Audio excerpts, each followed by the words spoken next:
Na EZ Cosméticos, você encontra as últimas novidades em perfumes e folheados. EZ Cosméticos, de Santo Antônio do Monte, para toda a região. Para você presentear quem ama sem gastar muito. Charme e beleza para seu dia a dia. Com nossos perfumes e folheados, você vai se sentir ainda mais bonita e deixar a autoestima lá em cima. EZ Cosméticos, em Santo Antônio do Monte, Rua Eduardo Tavares Filho, 516, bairro São José. Entre em contato conosco pelo 379-9819-0337.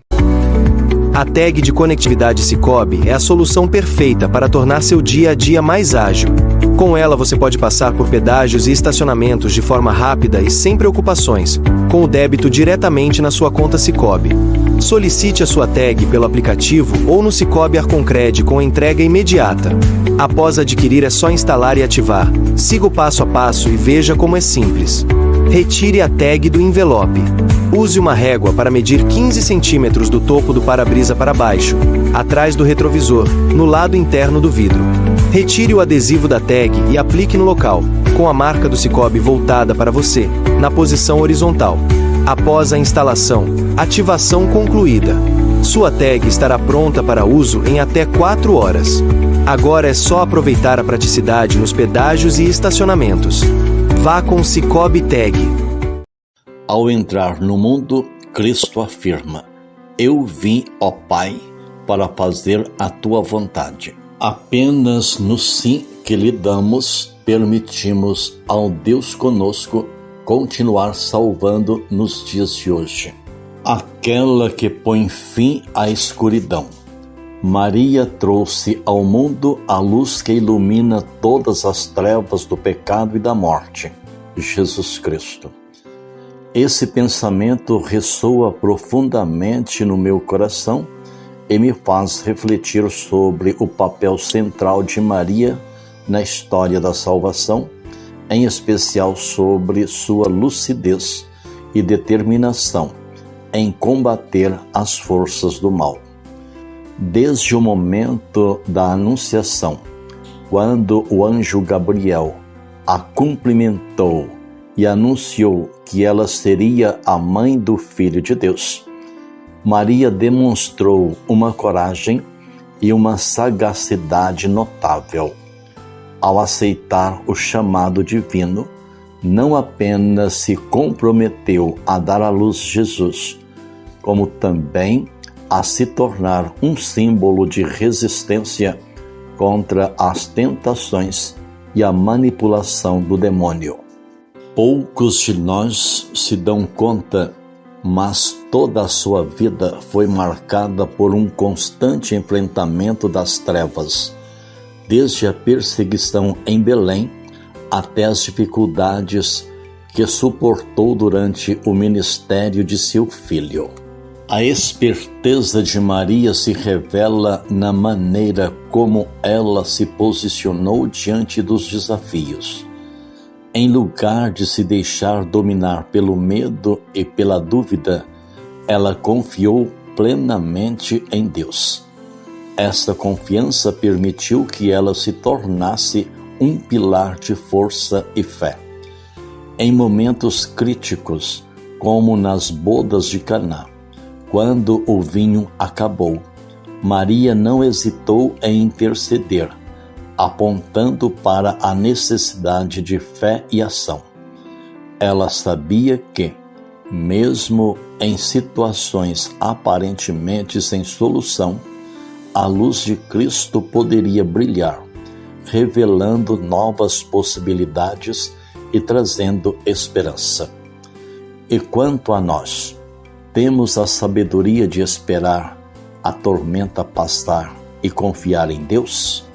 Muitos irão dizer: Padre, mas eu espero e nada muda. Filhos e filhas, em primeiro lugar, o tempo de Deus não é o tempo do mundo. Não podemos nos esquecer disso. Além disso, a forma de Maria combater o mal não foi esperneando nem buscando encrenca feito uma regateira, como se dizia na minha infância, fazendo grosseria e malcriação. Ela o fazia por meio de uma presença silenciosa, mas nem por isso menos poderosa. Sua vida de oração e devoção a Deus a tornava uma guerreira espiritual, capaz de enfrentar o diabo com a força da fé. Ao permanecer firme em sua missão e em sua relação com Deus, Maria se tornou um exemplo de como a sutileza e a fé podem ser aliadas na luta contra as trevas. Maria é reconhecida como a mãe da Igreja e seu papel de intercessora faz total diferença na vida dos cristãos. Por meio de suas orações e de sua vida exemplar, Maria nos ensina a combater as tentações do mundo, guiando os fiéis em direção à luz de Cristo. Sua perspicácia é uma forma de resistência que nos ensina a permanecer vigilantes e firmes na fé, a reconhecer as armadilhas do mal e a escolher sempre o caminho da luz. Mas como o universo aguardou e reagiu ao cumprimento da promessa divina de dar ao mundo a mulher que esmagaria a cabeça da serpente, mergulhemos mais a fundo nos primórdios dessa história. Sacrifício agradável a Deus, sermos sua presença salvadora no meio e a favor do mundo. Nascimento de Maria. Diferentemente das grandes celebridades, a mulher que seria chamada de bendita por todas as gerações, nasceu sem pompas e circunstâncias no anonimato de uma casa simples. Não obstante, sua existência era uma resposta ao anseio da humanidade por redenção. O nascimento de Maria pode ser considerado um evento silencioso, mas profundamente transformador, que impactou não apenas a vida de seus pais. Ao vir ao mundo, Maria trouxe consigo a promessa de um novo tempo, ainda que de maneira discreta e quase imperceptível aos olhos humanos. Sua chegada foi como uma estrela brilhante no céu, um prenúncio de esperança que ressoava através do tempo, conectando o início da criação ao cumprimento de um plano muito mais grandioso. Aliás, Maria é chamada Estrela da Manhã, pois, assim como a estrela da manhã, Vênus, antecede o nascer do sol, Maria precede a chegada de Jesus, o sol da justiça. A estrela da manhã ilumina o céu e orienta os viajantes. Maria é a guia que ilumina o caminho para Jesus e nos conduz até Ele. Apesar de nenhum sinal extraordinário ter marcado o nascimento de Maria, ele continua um propósito divino que se revelaria de maneira sublime no decorrer de sua vida. Maria nasceu não apenas para si, mas para ser a serva do Senhor, a nova arca da aliança entre o humano e o divino, preparada desde os tempos mais remotos, começava a se delinear. Os evangelhos canônicos, Mateus, Marcos, Lucas e João, fornecem pouquíssimas informações sobre os aspectos da vida de Maria, não porque ela não merecesse, mas porque o foco central de tudo é Jesus. Maria jamais quis atrair para si a importância que cabia a seu filho. Porém, pode ser inspirador conhecer os raros fatos sobre sua vida, alguns provenientes dos evangelhos canônicos, outros de fontes apócrifas e ainda da tradição oral, que percorreu os tempos, de modo a compreendermos que ela não foi uma simples mulher, mas aquela preparada desde sempre para receber em seu ventre materno o Filho de Deus e ser a maior pedra de tropeço a Satanás. Evangelhos apócrifos são escritos religiosos que relatam aspectos da vida de Jesus, Maria e dos apóstolos, mas não fazem parte dos livros oficialmente aceitos pela Igreja como inspirados ou autênticos. O termo apócrifo vem do grego apócrifos, que significa escondido ou oculto. A palavra se fez carne e habitou entre nós, e nós vimos sua glória que recebe de Deus Pai. Ó Deus, quisestes que vosso Verbo assumisse a natureza humana no seio da Virgem Maria. Concedei, nós vos pedimos, que proclamando o nosso Redentor, o verdadeiro Deus e verdadeiro homem, mereçamos também participar da sua natureza divina.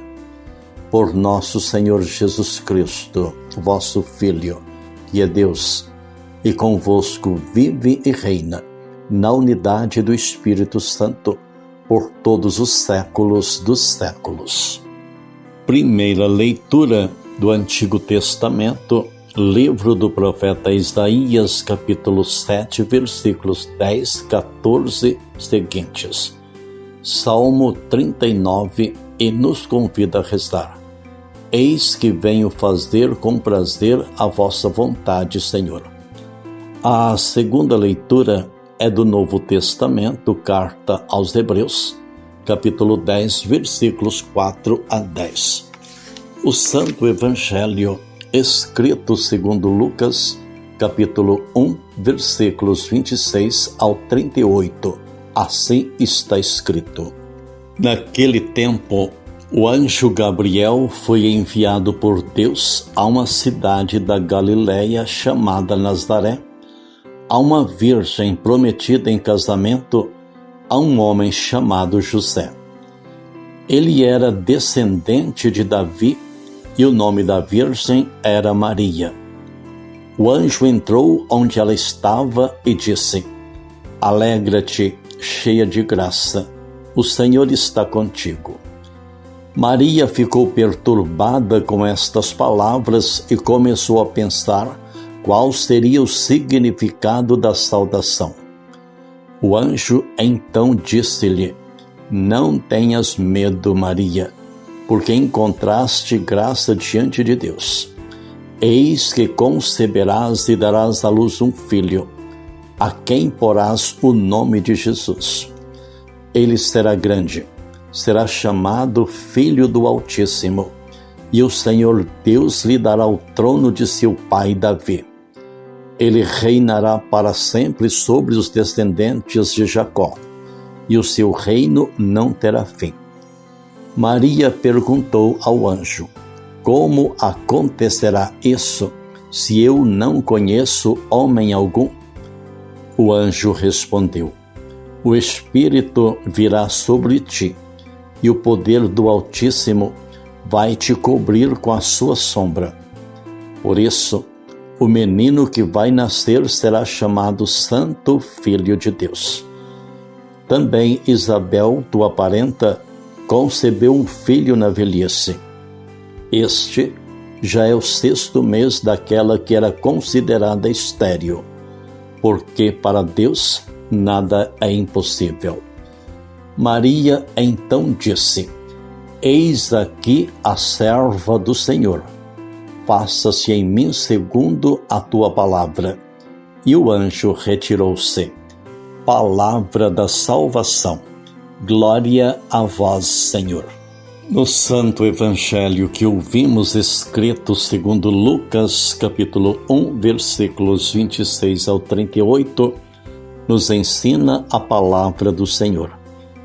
Maria, como todo ser humano, certamente imaginava e planejava seu futuro com José, com sua família. Porém, jamais podia imaginar o futuro que lhe foi anunciado pelo anjo Gabriel, sua missão de ser mãe de Jesus. Nem tudo ficou tão claro para Maria, mas levada pela fé e pelo amor à vontade do Senhor, deu seu sim incondicional a Deus. É o que deveríamos fazer cada um de nós. Certamente seríamos muito felizes. Eis que uma virgem conceberá e dará à luz um filho, e lhe porá o nome de Emanuel.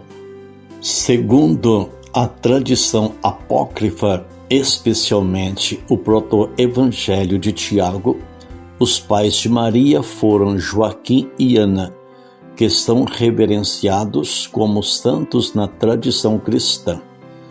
O texto sugere que Joaquim e Ana eram idosos e não conseguiam ter filhos. Depois de muita oração e jejum, um anjo apareceu a Ana e anunciou que ela teria uma filha prometida a Deus desde o nascimento.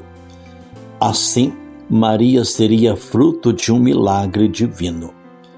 De acordo com o proto-evangelho de Tiago, Maria foi apresentada no Templo de Jerusalém, ainda criança, aos 3 anos, por seus pais, como forma de agradecer a Deus por sua concepção.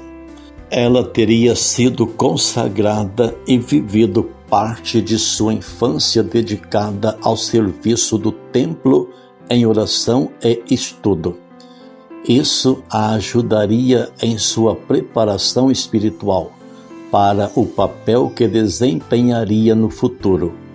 Outra curiosidade menos conhecida é a tradição que afirma que Maria foi cuidada por anjos enquanto estava no templo. O proto-evangelho de Tiago menciona que anjos traziam comida para ela e a protegiam.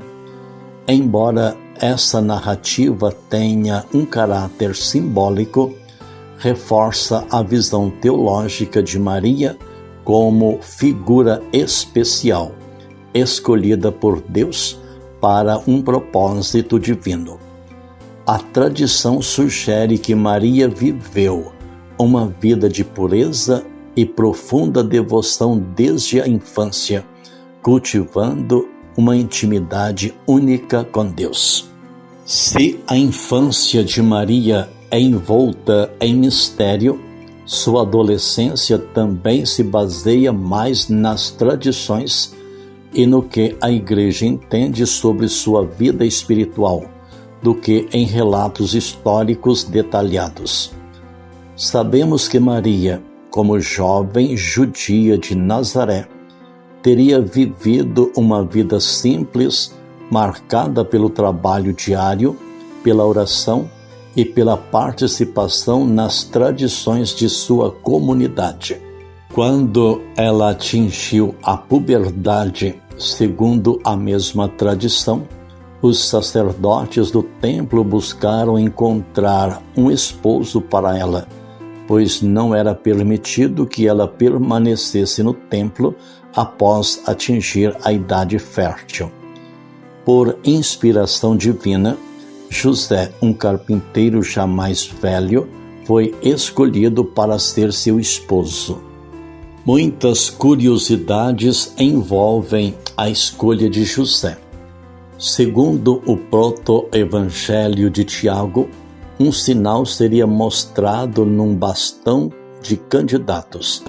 Após uma oração, os bastões foram entregues aos respectivos donos e foi justamente o de José que uma pomba saiu mostrando que ele deveria ser o esposo de Maria. Quando José foi informado sobre sua escolha, ficou surpreso, mas, ao mesmo tempo, com um profundo senso de responsabilidade, aceitou desposar a jovem. Abençoe-vos o Deus Todo-Poderoso, Deus Pai, Deus Filho e Deus Espírito Santo.